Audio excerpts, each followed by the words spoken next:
Hello, ladies and gentlemen, Rosie here, and I play Dead by Daylight, so you don't have to. What are those weird videos that, I kind of said I was going to make, and, this is still very lazy content. I'm not lying to anybody. I'm just sitting down and making this. I don't have a script or an outline again. I just have a couple things that I want to say just off the top of my head, a couple things I've thought about, but we'll see how this goes. But it finally happened, everybody. In the total of like the 13,000 people that have watched my shitty reviews of Halloween Ends, it's just me talking over a still fucking image. Not that we've upgraded much since then. We did, and then I spilled wine on my fucking computer. But it's like, for one guy talking for 3 hours over still images, I think 13,000 views is pretty impressive. Myself, I didn't know we were gonna get 13K views when I posted these two videos. That's for fucking damn straight. But it finally happened. Out of these 13,000 people, we finally got somebody who actually fucking likes Halloween Ends. I know, everybody. Please don't bully this man. Please don't bully this man. Don't respond to this comment. I'm not advocating for a manhunt of this poor sap. I haven't been to this guy's channel or anything like that. And I don't really even want to go, like, that's not what this video is about. Okay, if you want to go watch all this tea, I'm sure it will keep going for a little bit until I get bored, because right now it's moderately entertaining me. But until I get bored, once I get bored, it'll subside. So, just to kind of refresh on some of my views on some of these movies, I went back and just kind of, I didn't watch all my fucking reviews, but I just went back and caught up on a couple things a little bit, just to kind of see how I feel about some of these movies and some of the things I said in it. But like, the main point of this is this thing. This is a comment I actually want to respond to in terms of a video, not because I want to shit on the guy, because I genuinely want to answer some of these fucking questions. So this comment here, this is the one we were looking at. Had to fucking actually look at it again. He goes into this dissertation, and now again, this guy's offered no defenses for Ends in any way, shape, or form. He just kind of calls me a grifter and shit. He doesn't actually discuss anything that's actually good about Ends, other than very vague the characters work, which to me that doesn't mean shit, because the characters don't work in Halloween Ends. Nothing about Ends works. I have over 3 hours of content on the channel explaining why Ends doesn't work. But like when he says that the characters work and they don't, like, I don't have to even explain why the characters don't work, because all he's saying is that they do, and I'm saying that they don't. And I think this is a situation where I think the majority is in fact correct here, that the Ends doesn't work, and nobody really likes fucking Ends. But this guy starts going into objectively ranking media. Okay, now this is something that I actually agree with the guy on. It is possible to objectively rank media. If you watched The Last Jedi review, I believe it's The Last Jedi review from Mahler, he goes into a big dissertation about this as well. Media can be objectively ranked. It can be objectively discussed. It can be objectively looked at as either good or bad. A lot of people, they're fucking art relativists, where they go oh, it can't be good or bad, it's just how you feel about it. No, that's not true. There is an objective answer to if something is good or bad or not. And you can feel a certain way about the product, but that doesn't change the product's overall quality, if that makes any sense. Like, if you came up to me and said your favorite movie is Attack of the Killer Donuts, I'm still going to tell you that Attack of the Killer Donuts is a fucking shitty movie. Right? And it's made to be bad on purpose. You came up and said your fucking favorite movie's fucking Halloween 5. You might love Halloween 5. Maybe you watched Halloween 5 with your dead mom over and over and over again before she died, and that's your favorite movie. But, that doesn't make Halloween 5 good content. Stuff like that. Halloween 5 is objectively bad content. It's objectively bad. But this guy starts telling me about how to objectively rank media, which, again, is a joke. I tried to explain to this guy that, I'm an author, and I get this shit. I literally am getting paid for my narrative knowledge now. A little bit, not a whole lot yet. We're not Stephen King yet, but I understand narrative to an extreme degree, to the point where I am producing it to the point where people are paying me for it. So yeah, I kind of get that whole thing. But he starts telling me about what is good and bad acting. Is good acting how believable something is? And blah blah blah blah blah blah. How is it possible to objectively grade acting? This changes from person to person, so it's a biased concept. No, again, it can be objectively looked at. It can be objectively looked at. It can. People, like, opinions can be wrong. I promise. Things can be objectively looked at, regardless of whether or not they are opinions or not. I mean, and again, it's all about language.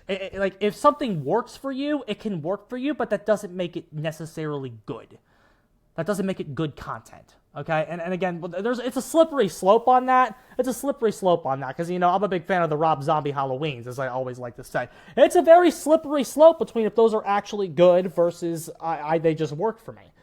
I actually do think they're objectively good overall. I believe they are an overall objectively good product once you take everything into account. I do. I think they are an objectively good product, and I will defend them until I'm dead. But that doesn't mean they don't have bad traits.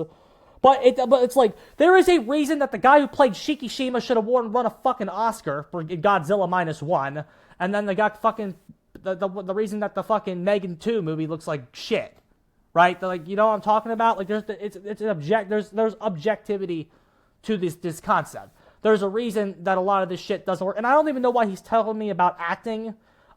Nothing about my criticism of Ends involves the acting of the characters.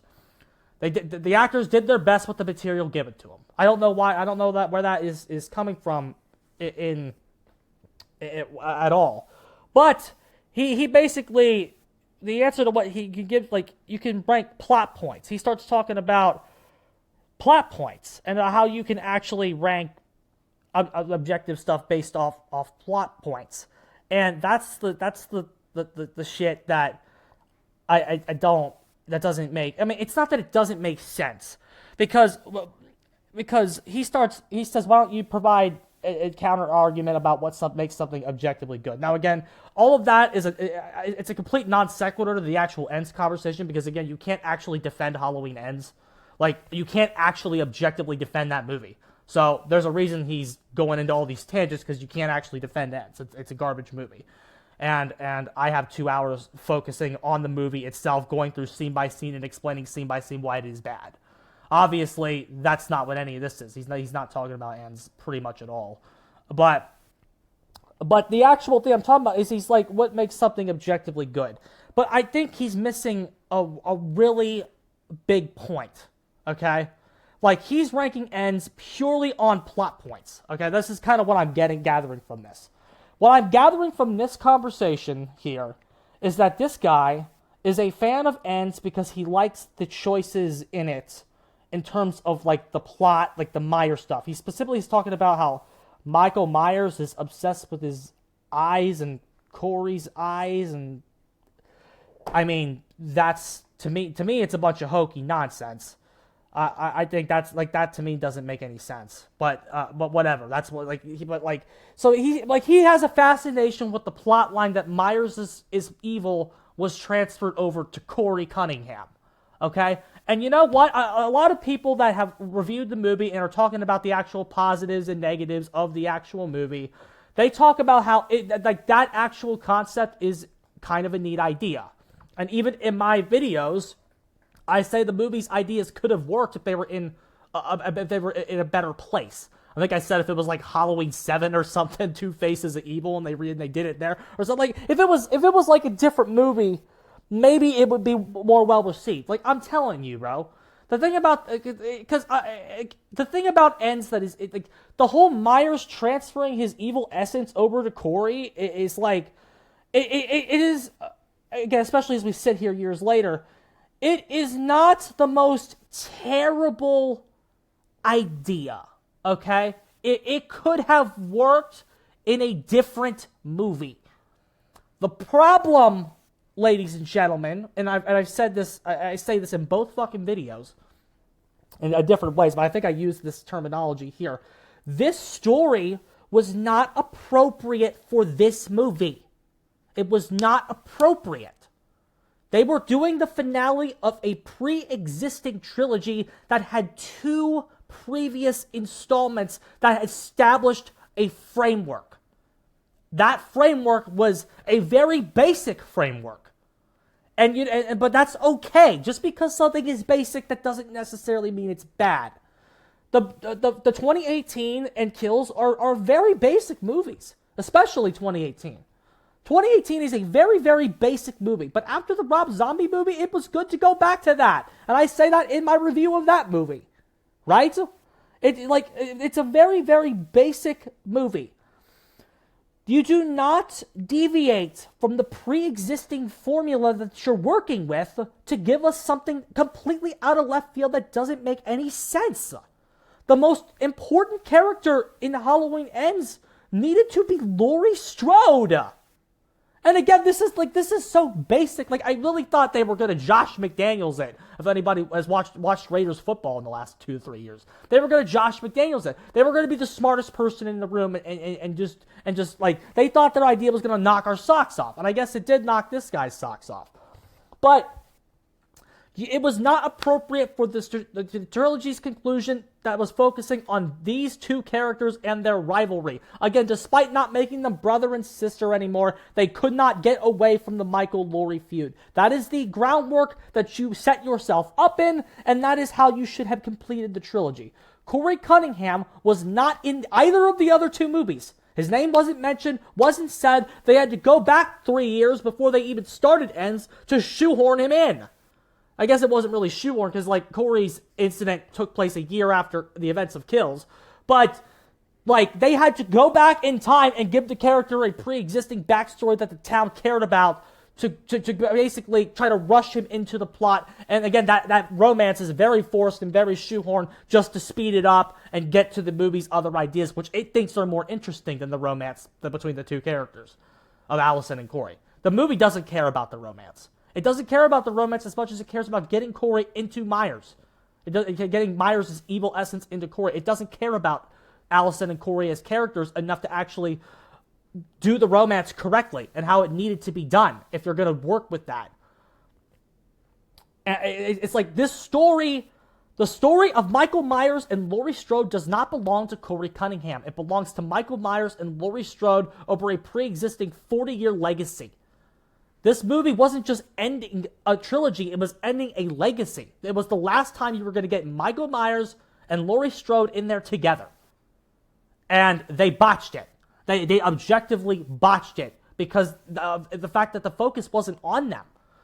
Again, if you wanted to, like, take it in a direction where Laurie was trying to move on with her life, she was trying to write this memoir, but god damn it, it just doesn't work. Like, she's getting therapy and all this shit, but god fucking damn it, the guy killed my daughter and I'm gonna go kill him. That's all I care about in this world. That's all I have. All I have left on my mind is fucking revenge, and I will die doing it because I don't even want to be alive anymore. Like scenes with Laurie in therapy, kind of like, again, the Rob Zombie Halloween 2.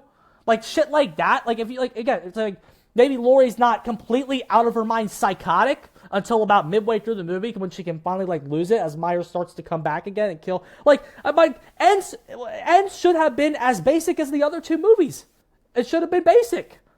And again, because again, basic doesn't mean bad. It just doesn't mean bad. And again, that guy just responded as I'm making this video. I'm not going to look at his comment. I'm just going to keep shooting.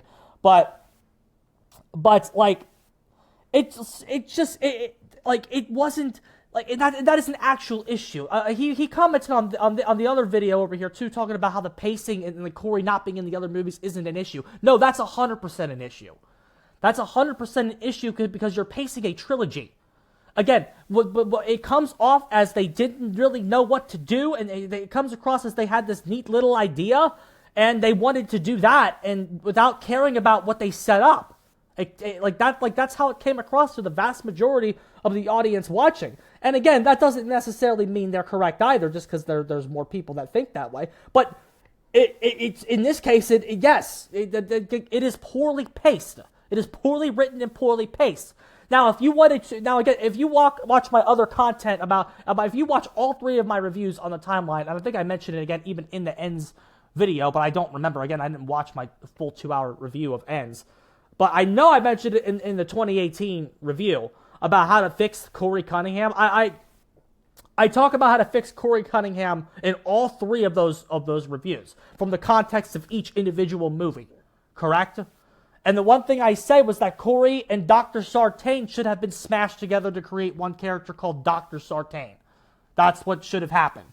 Dr. Sartain should have been a lot younger. That's where the Corey stuff is. He should have been a lot younger, coming out of school, ready to take on the world, and yada, yada, yada. Should have been a lot more naive and wanting to divulge into Loomis's files and Loomis's research on this man for some reason. He's very fixated on the guy, etc., etc. But then Myers breaks out, and nothing about Myers is making actual scientific sense, and that slowly causes him to descend into madness over time, and then he becomes a psycho in the third movie. And you can either take or leave the him dating Allison plot. You probably have to bump up Allison's age so she's in college for the first movie for this to really work. But again, this is all just fan fiction theory crafting at this point, just because of the trilogy's already out there. But if you're and then in Kills, I say that if you wanted to fix Corey Cunningham, you should have introduced him as part of the mob to get him in the story a little bit, have him interact with Allison. Maybe he's there at Cameron's death, so they have that shared trauma. You know what I'm talking about? Something. You could have even made Corey Cunningham and Isaac the same character. That's the kid's name, right? Cameron's best friend. If you really wanted to, instead of killing Isaac in the first movie, I think that's the kid's name. Instead of killing Cameron's best friend off in the first movie, because again, Cameron's best friend had a thing for Allison. There's several different things that you could have done. Is what I'm trying to say. But again, we're getting off topic with the actual topic of this fucking video. It's just another dissertation on Ends. But again, that's how this all came up. But again, so he thought Ends but basically what I'm getting into is why Ends' plot didn't really work. Because again, there's just so many fucking objective problems and pacing issues, etc., etc. That's why Ends' plot doesn't work. But this guy is talking about how plot points are the objective reason to rank media. And again, that's incorrect. It's not horrible. It's not a horrible take, but it's leaving something out. And this, because again, it's not that your plot is unimportant. It's not. You got to have a good premise, but it's not just the premise that you need, because it's not just a premise that makes a story. It's not. A lot of good ideas have had botchings based on the other fact. The most important thing about your story is your characters. Your characters. It's your characters. That 100%, it's your characters that are the most important thing in your story. It is absolutely your characters. And I don't understand why that is being left out of this guy's analysis. Again, he starts going into this. He doesn't really talk about my point about the characters and why they're actually the most important thing, I guess. Yeah, whatever. But it's just your characters are easily the most important thing in your story. And I can prove that to you, bro. I can prove that to you just by talking about some of the classic movies of all time, classic stories of all time, bro. Fucking Godzilla, bro. Godzilla. Godzilla Minus One. Godzilla Minus One just came out. Godzilla Minus One's plot is Big Lizard comes in and knocks the city over. It's World War II, low past World War II. They fucking get a city. They drop a nuke on a dinosaur. It becomes radioactive and it blows the city up. That's the plot. That's the basic plot of Godzilla Minus One. That's the plot point. However, if you've seen Godzilla Minus One and now you understand why it's the 19th best movie ever made, according to, I think it was Rotten Tomatoes, which, yeah, Rotten Tomatoes is a joke, but there's a reason that movie's getting so much praise, and it has nothing to do with its plot. It's all about the fucking characters. It's about the characters and how they reflect the fucking setting it takes place in. How it's a war-torn, broken country, and so the family dynamic is created by a bunch of completely unrelated people. Shikishima, oh shit, I don't know, Akiko, Noriko, that's the wife's name, and Auntie. All of them are not related to each other. Akiko is not Noriko and Shikishima's biological child, and Auntie is not biologically related to them either. Because it's a broken family dynamic in a broken country, all affected by the war. It's the characters. It's the relationship between Shikishima and Noriko that makes that fucking movie what it is. Because when Godzilla shows up in Ginza and blows everything up, there's a reason you don't want Noriko to get fucking stepped on. And for that franchise, it's unprecedented territory. Unprecedented. Again, when Dr. Sarah dies with the oxygen destroyer secrets, it's pretty sad. It's pretty sad when Serizawa sacrifices himself because he doesn't want a weapon like the oxygen destroyer to get out into the world. Obviously, a commentary on nuclear radiation and nuclear war, much like the whole movie was in general. And then there's Shin Godzilla, when the Prime Minister gets blasted. Again, you go, my God, the Prime Minister died. But like, what Godzilla -1 did was truly unprecedented work. Other movies, Night of the Living Dead. If you want to talk about a movie that is elevated, like a basic plot is elevated by characters, or a plot is elevated by the characters. Night of the Living Dead, and I know some of y'all like Dawn of the Dead. I'm a Day of the Dead dick rider. I love Day of the Dead. That's my favorite one of the Romero trilogy. But Night of the Living Dead, they just casted the best guy for the lead, and that man was a black man. Because they decided to do that again. They gave that black man, I don't even know the guy's name, so leave me alone. But they gave the black man the role because he was the best person that auditioned. As he should have gotten it because he was the best. But because they put that character and changed his race, they changed the plot of Night of the Living Dead. It became a movie with racial commentary written into its DNA because of the fact that they made the lead a black man and like he's distrusted by everybody, right? It became racial commentary and was elevated as a result. It became a better movie than it would have been otherwise. If you were to remake that movie again and you made that character not black, that's a sin. Because the movie's plot was elevated by its character. And it's referring to Day of the Dead. I can't wait to review this movie one day. Day of the Dead has a triangle of character work going on. Day of the Dead is so intelligently written, I cannot even describe to you how well done that movie is in terms of its writing. But I'll do my very best. In Day of the Dead, you have 3 subsections going on. You have three groups in Day of the Dead. There are the scientists, there are the pilots that can fly, and like the scientists, the pilots, and like the mechanical crew, and then the army. Those are your 3 main groups with each they exist together in that underground bunker and where the zombies can't get in. The zombies are barely in Day of the Dead, right? You got Frankenstein, Jill. Of course, Captain Rhodes, and then the alcoholic liquor man, and then the Haitian pilot, and then Captain Rhodes, H. Steele, you have that dynamic there going on. But the thing about it is, all those groups have like some things in common with each other, but also things they disagree on. Okay, because here's the thing: the military. They're obviously the faction that is the loudest there, okay? Like, they're the most rambunctious and everything like that. You got Captain Rhodes being a complete fucking asshole to everybody that's in his vicinity, including his own men. He's the best character in that movie, by the way. He's so fucking well acted. It's so well done. His death is amazing. Everything about him just works.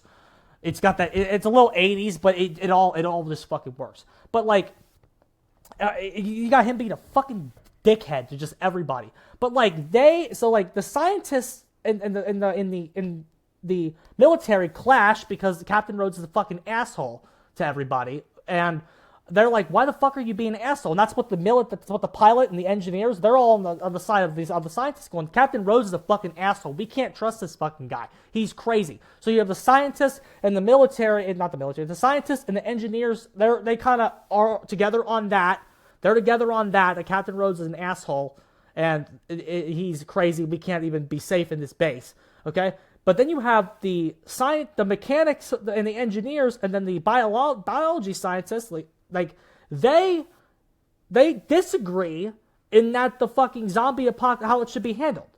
the apocalypse, the pilots especially, is like, let's just get the fuck out of here. Let's go to an island. Let's just live out our last days. Let's just enjoy it. Maybe we'll even get to restart the race a little bit. It's all gone. It's all done. Get over it. Everything that you're talking about is not important and left to history of a failing society. Get the fuck over it. Let's get the hell out of here. The scientists believe, Jill especially, believe that the world can still be saved through their cure.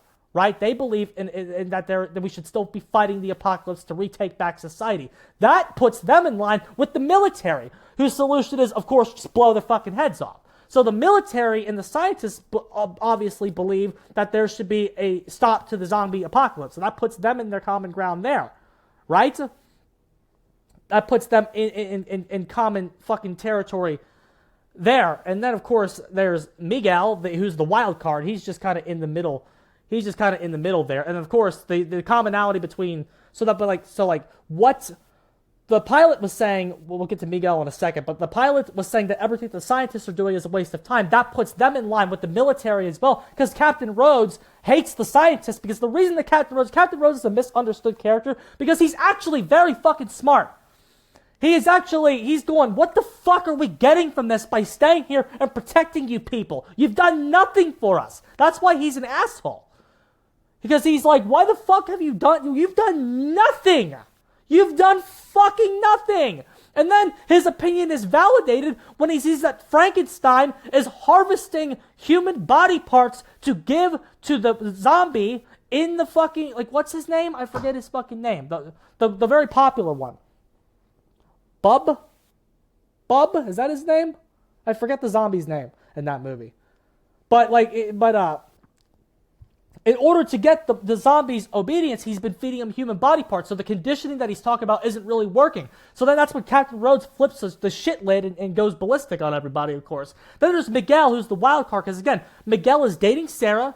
He's a member of the military.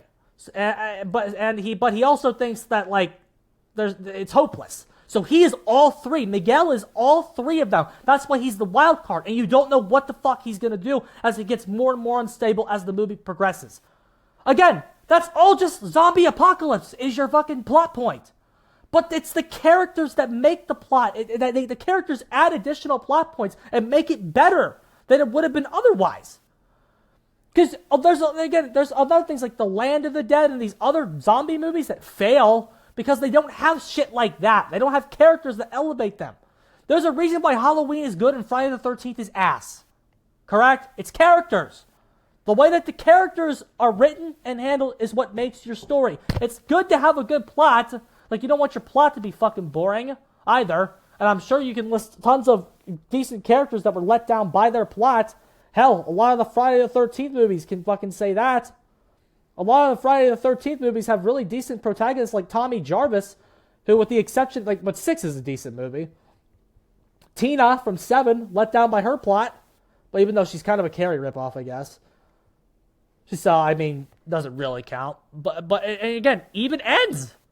If you're telling me, the ultimate irony of this guy's point, and that's how we're going to close this down, is that if Ends' plot points are handled so well, and they're so well done, you could be if we say that Myers transferring his evil to somebody else could have worked, and again, it was kind of already going to happen. It was already kind of going to happen at the end of 4. Remember when Jamie touches him, and then when Jamie was positioned to be the new killer, and everybody wanted that, so it was even going to be done to a higher success rate fucking 40 years ago. The idea of Myers' evil going to someone else isn't inherently incorrect. It's the fact that the characters of Halloween Ends let it down with how shit the writing was. The writing and the characters let it down. And again, it's not even that the characters let Ends down, because Laurie Strode is a good character. Allison was becoming a good character. Hawkins could have been a good character. The cowboy sheriff could have been a good character if you just did more shit with them. But the character choices they make and Ends does let the movie down. Even with Corey Cunningham, especially in the first act, is so pathetic he can't carry a movie. Can't carry a movie. He only becomes slightly more interesting after he gets touched by Myers. And then it's too late. The movie's already kind of dead. The movie's already, like, broken both of its legs at that point, right? That's what that's where we kind of are. And it's like when you think about everything we just talked about, and again, we could keep going. We could talk about things like Texas Chainsaw Massacre, Nightmare on Elm Street. Holy shit, bro. The reason that Nightmare on Elm Street is a classic is not Freddy Krueger. It's not. It's not Freddy. Freddy is a great villain and was the perfect villain for that movie. But, like, shit, bro. You go back and rewatch a Nightmare on Elm Street, they got them hokey-ass dated effects. The reason that it fucking Nightmare on Elm Street is a classic is because of fucking Nancy. Nancy is why that movie is fantastic. Go back and rewatch it. I don't know when the last time y'all watched Nightmare was. The reason that Nightmare 1 is a success is because of Nancy. 100%. Heather Langenkamp kills it. Kills it. It's fantastic because of her. Like again, we could keep going on and on. We can discuss movie after movie after movie after movie.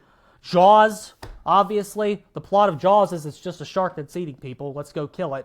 What makes Jaws a fucking classic is the relationships between Brody, Hooper, and Quint. That's why Jaws, and of course the special effects. Like again, the shark stuff it does elevate the movie substantially. But the fact is, you got to have a reason to care. Even if your plot is great, any Lord of the Rings can be ruined if you take Frodo out and replace it with fucking Abby and Corey Cunningham. If you replace Frodo and Sam with Abby and Corey Cunningham, fucking Lord of the Rings is ruined. Yeah, sorry I just fucking did that to you. Sorry I just put that fucking idea in your head. But like, if you replace fucking Frodo and Sam with Abby from Last of Us 2 and Corey Cunningham, Lord of the Rings is dead. I think I've made my point in that regard. So I kind of don't know what this person is talking about in regards to that. But again, when you think Halloween Ends is a good movie, you have to have something objectively wrong with your analysis, with your analysis of media. If you think this movie is wrong, it is great, it's fantastic, everything's working, if there is something objectively wrong with the way you view and experience media. And I think I hit the nail right on the head there, that the guy doesn't have an accurate analysis into how important character work is. And now, again, pacing is also important. Like, again, it's not that this other stuff is not important, but the major flaw with Ends is how they handle the characters. It's how it handles Laurie Strode and Michael Myers. And I didn't think you'd get Brosy bitching about Halloween Ends ever again, but, you know, that do be how it is sometimes, lads. But again, bonus video for you guys. And again, I said I was going to be I know that poll voted for like other content to start getting made, and this is just something I felt like doing, and so I did it. So we'll see what you guys think of it. I'm getting the hell out of here though. GG's.